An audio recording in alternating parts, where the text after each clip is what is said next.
নেত্রী আমাদেরকে বলছেন, আমাদের সাথে কথা বলেন কয়েকদিন পর পরই।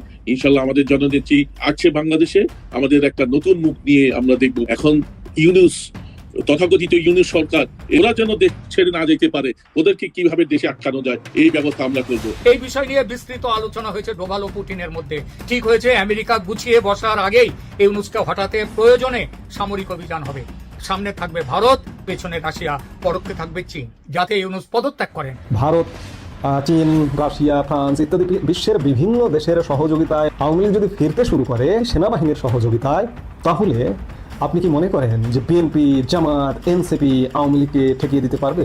আপনারা এটা মিলিয়ে নিন যে সেনাবাহিনীর মাধ্যমেই আওয়ামী লীগ ফিরবে। 5 আগস্টের পরে যখন আওয়ামী লীগকেই ফ্যাসিবাদ বলে উল্লেখ করা হচ্ছিল, আমরা উল্লেখ করছিলাম, মাত্র 1 বছরের মাথায় এসে এখন এই সরকারের বিরুদ্ধে মানুষ ফ্যাসিবাদিতার অভিযোগের আঙুল তুলছে। অমাবস্যা রাতে কিংবা পূর্ণিমার রাতে এই সরকার পালিয়ে যাবে, কেউ হয়তো জানবে না।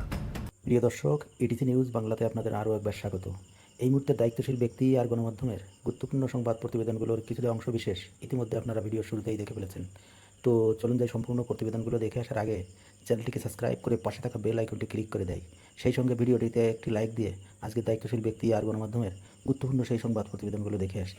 হয়তো ব্যক্তি চেঞ্জ হতে পারে, ধরুন আমি ব্যক্তি বলতে খোলাসা করেই বলি, সেনাপ্রধান চেঞ্জ হতে পারে। ধরুন জেনারেল ওয়াকারুজ্জামানের নেতৃত্বে সেনাবাহিনী আওয়ামী লীগের পতন ঘটিয়েছে। আজকে এই মুহূর্তে যে অবস্থা চলছে দেশে, এটার পরিবর্তন জেনারেল ওয়াকারও করতে পারেন, কিংবা জেনারেল ওয়াকারুজ্জামান পরিবর্তন হয়ে যেতে পারে। হয়ে সেনার সমর্থন ছাড়া আওয়ামী লীগ যতই পরিকল্পনা করুন, আর আওয়ামী লীগের লোকজনও আজকাল গালি দেন, জামাতিরা তো বা আওয়ামী লীগ বিরোধীরা তো ওয়াকারুজ্জামানকে প্রতিনিয়ত গালি দিচ্ছেনই, গালিগালাজ করছেনই, আওয়ামী লীগের লোকজনও গালি দিচ্ছেন।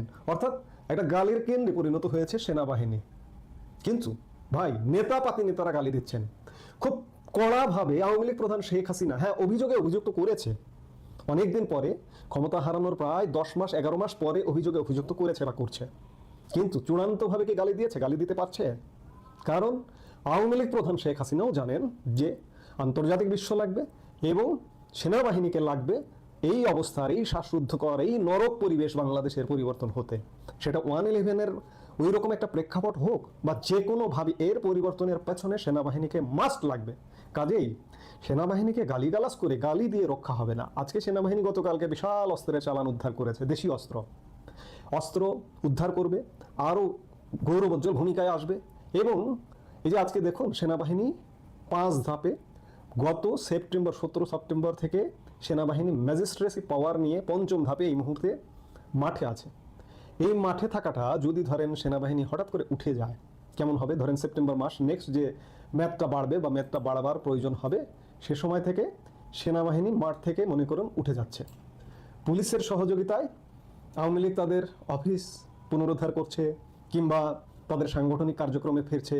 কারণ প্রধানমন্ত্রী শেখ হাসিনা দেশের জন্য অনেক ভালো কর্মকাণ্ড করেছে, পুলিশের জন্য অনেক ভালো কর্মকাণ্ড করেছে। আজকে পুলিশ বাহিনীর অর্ধেকের বেশি সদস্য আওয়ামী লীগের আমলে নিয়োগপ্রাপ্ত। পুলিশের আধুনিকায়ন, পুলিশের সুযোগ সুবিধা, পুলিশ কেন সেনাবাহিনী, সব বাহিনীর এই যে 16 বছরের শাসনামলে যে সুযোগ সুবিধা পেয়েছে, এটি অতীতে কখনোই হয়নি। শুধু তাই নয়, পুলিশ ভাইদের বুকে ক্ষত আছে, হৃদয়ে রক্তক্ষরণ আছে, তাদের ভাই তাদের বোনকে হত্যা করা হয়েছে। পুলিশকে ছেড়ে দেবে? পুলিশ যদি সহযোগিতা করে আস্তে আস্তে, সেনাবাহিনী যদি ধরেন মাঠ থেকে উঠে যায় কিংবা সেনাবাহিনী যদি স্পেস দেয় এবং ভারত, চীন, রাশিয়া, ফ্রান্স ইত্যাদি বিশ্বের বিভিন্ন দেশের সহযোগিতায় মার্কিন যুক্তরাষ্ট্রের সাথে একটা নেগোসিয়েশন হয়ে গেল, নেগোসিয়েশন হয়ে আওয়ামী লীগ যদি ফিরতে শুরু করে, বারবার বলছি সেনাবাহিনীর সহযোগিতায়, তাহলে আপনি কি মনে করেন যে বিএনপি, জামাত, এনসিপি আওয়ামী লীগকে ঠেকিয়ে দিতে পারবে? পারবে না। কাজেই সেনাবাহিনীর গৌরব খানিকটা ক্ষুণ্ণ হয়েছে। কিন্তু আমরা প্রত্যাশা করি বা দেখতে চাই, গতকালকে যেমন বিপুল পরিমাণ দেশীয় অস্ত্রের গুদাম উদ্ধার করেছে, লুট হওয়া অস্ত্রগুলো উদ্ধার করবে, সন্ত্রাস দমন করবে এবং প্রয়োজনে এই যে দীর্ঘদিন মাঠে আছে উঠে যাবে, উঠে গিয়ে পুলিশকে সহযোগিতা করবে, পেছন থেকে সহযোগিতা করবে বা প্রয়োজন হলে আবার নামবে। কিন্তু রাজনীতির একটা সহ অবস্থানের পরিবেশ নিশ্চিত হবে, এটাই হওয়া উচিত। সেনাবাহিনীর মাধ্যমে এটা হবে। আজকে বলছি কথাটা, আগামী দিনে আপনারা যদি বাংলাদেশ যদি বাংলাদেশের মাঝে থাকতে হয়, আপনারা এটা মিলিয়ে নিন যে সেনাবাহিনীর মাধ্যমেই আওয়ামী লীগ ফিরবে।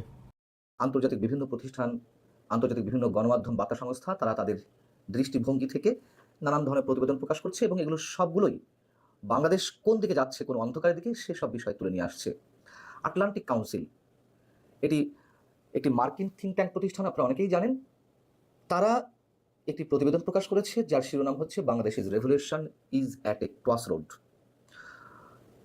বাংলাদেশ যে কিভাবে নৈরাজ্যের দিকে যাচ্ছে সেই প্রসঙ্গগুলোই এই প্রতিবেদনে স্থান পেয়েছে। মজার বিষয় হচ্ছে আটলান্টিক কাউন্সিল মার্কিন একটি থিঙ্ক ট্যাঙ্ক প্রতিষ্ঠান, আপনারা অনেকেই জানেন। এই প্রতিষ্ঠানের সাউথ এশিয়া সেন্টারের সিনিয়র ফেলো হচ্ছেন ডক্টর আলী রিয়াজ, আমাদের সংবিধান সংস্কার কমিশনের যিনি প্রধান ছিলেন এবং এই মুহূর্তে জাতীয় ঐকমত্য কমিশনের ভাইস চেয়ারম্যান। তিনি আটলান্টিক কাউন্সিলের যে ওয়েবসাইট তাতেই একটি আর্টিকেল লিখেছিলেন, প্রতিবেদন দিয়েছিলেন 2024 সালের 7 আগস্ট, শেখ হাসিনা সরকারের পতনের 2 দিন পরে। তার সেই লেখাটির শিরোনাম ছিল Hasina is out, Yunus is in, year are the 3 biggest factors to watch in Bangladesh. অনেক কিছু লিখেছেন, পড়ে দেখতে পারেন। মজার বিষয় এই জন্য বলছিলাম, সেই আটলান্টিক কাউন্সিলে 1 বছর পর এসে ডক্টর মোহাম্মদ ইউনুস সরকারের সম্পর্কে যেই মন্তব্যগুলো করা হয়েছে মোটামুটি একেবারে ইউটার্ন বলা যেতে পারে। বাস্তবতা তো সেটি, মানুষ যা আশা করেছিল, মানুষের স্বপ্ন ভঙ্গ হয়েছে।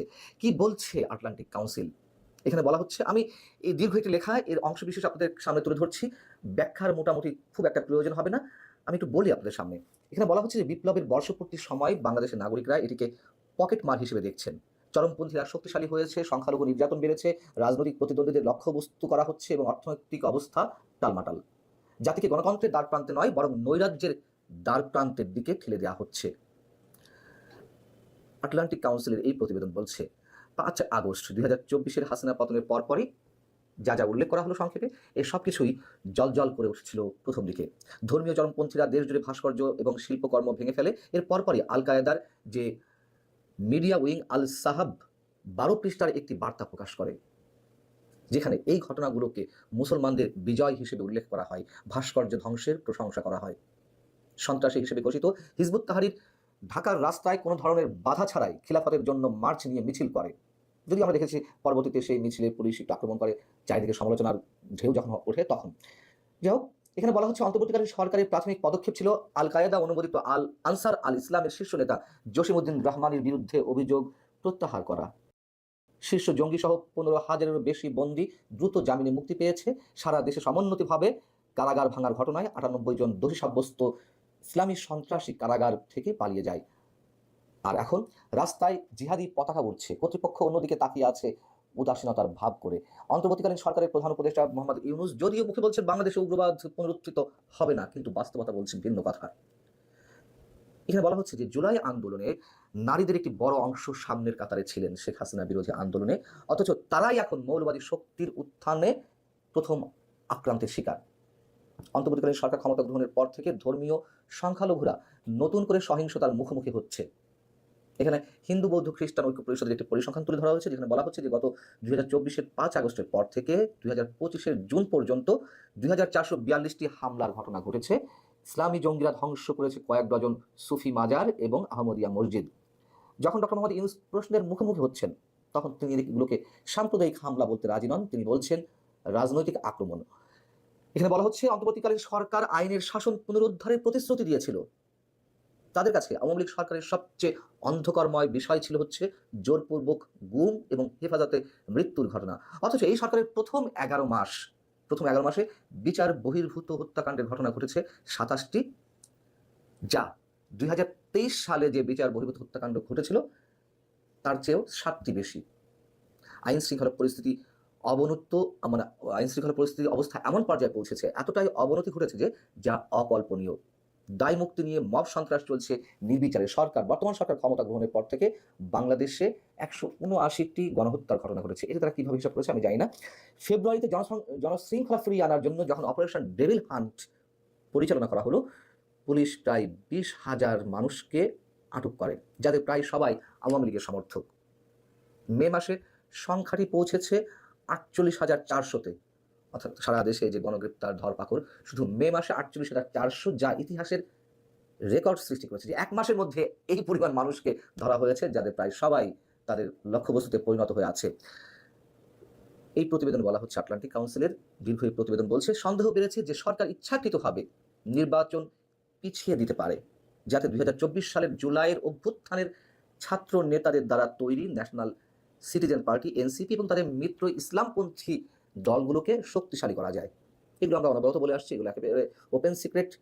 মানে যা যা বলা হচ্ছে এখানে তার সাথে মতবিরোধ করার খুব একটা জায়গা নেই বলা যায়।